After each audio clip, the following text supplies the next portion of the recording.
Alors, vu sur le net, cette rubrique, comme vous le savez, sur Internet, on peut trouver beaucoup de choses, des vidéos hilarantes, des vidéos éducatives, beaucoup d'autres choses. Donc, on vous a proposé une vidéo, quelques, qui peut-être pourront vous plaire. Alors, je vous invite à la suivre et on se retrouve tout de suite. Söyle. Tamam.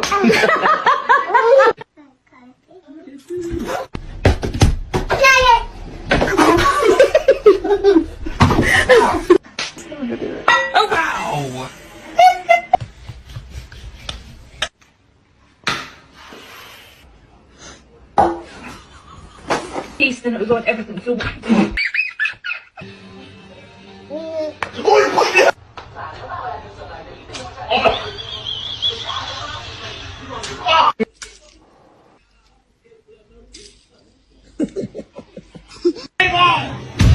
Voilà, c'était pour la rubrique Vue sur le net. On vous a montré une vidéo de quelques enfants, si on peut dire, légèrement turbulents. Madame Anakel, ça vous a plu?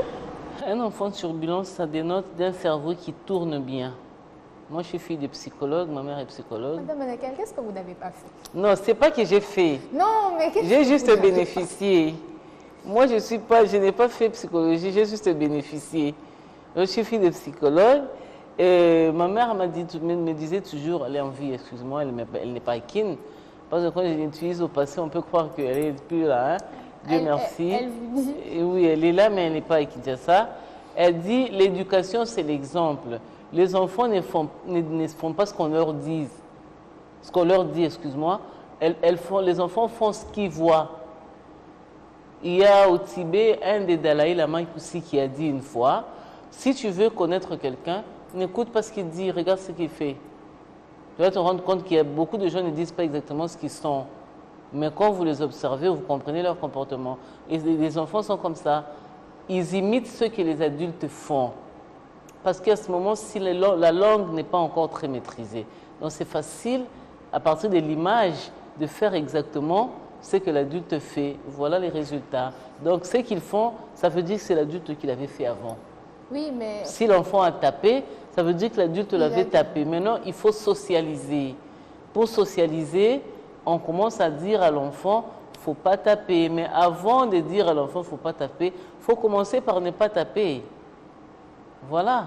Donc ça, c'est vraiment une vidéo très, très éducative. Il faut pédagogique, ou je ne sais pas moi trop, mais en tout cas, ça démontre de l'idiotie, permettez-moi le terme, hein. C'est pas vraiment ça que je voulais dire, ou de l'inattention du parent à enregistrer des choses dans le cerveau de l'enfant. Voilà. D'où parfois, comme vous avez dit, les enfants copient et on va dire on est dans une nouvelle génération où la plupart des enfants savent ce que c'est Internet, utilisent et sont scotchés un peu à leur téléphone. La génération vraiment après moi. Nous, quel est cet enfant qui a moins de 5 ans qui est intégralement scotché au téléphone comme un adulte? Parce qu'il y a certains enfants qui, déjà, pas forcément scotchés, je veux dire, c'est dans le sens où ils savent déjà manipuler plein de choses. Le niveau de dépendance des enfants à leurs parents ne peut pas prendre moins de temps que l'enfant sur le téléphone. Tu vois? Donc, ce que l'enfant fait ne vient que des personnes qui sont autour de lui. Il sait, comme on dit, il singe à peu près, il copie. Exactement, il singe. On ne peut pas dire qu'il a pris ça dans le téléphone. De 0 à 6 ans, il n'a pas pris ça dans le téléphone, il a pris ça chez l'adulte. Il a vu, voilà. Il s'est dit, bon, si la personne de référence... Parce que le parent te lave, te nourrit, te fait dormir et t'apprend tout ce qui est autour. Donc, entre le temps qu'un petit enfant de 0 à moins de 6 ans prend sur le téléphone et le temps qui passe à avoir besoin de son parent, ce qui passe à avoir besoin de son parent est toujours plus grand que ce qui passe devant ses jouets. D'où aussi, si on peut continuer dans le fait de copier, déjà quand les enfants apprennent à parler, on demande aussi à certains de filtrer le langage parce que surtout quand les enfants apprennent à parler, ils copient intégralement ce qu'ils entendent. Ouais. Donc si tu dis un gros mot, il va essayer de répéter.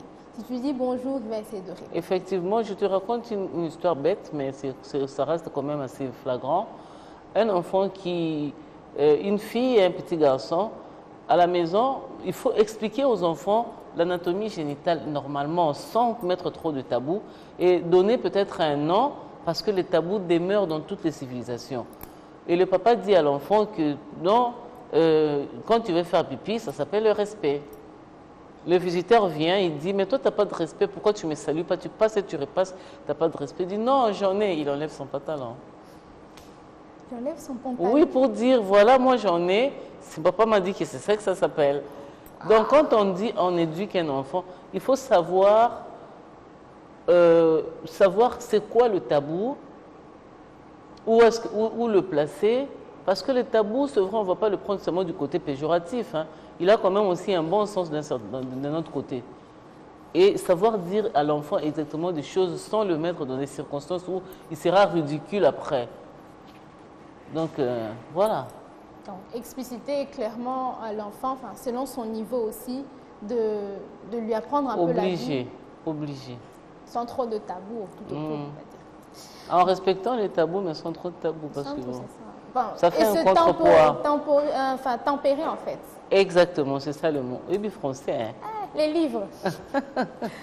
Voilà, c'était la rubrique Vue sur le net. On passe à la rubrique suivante qui est l'invité.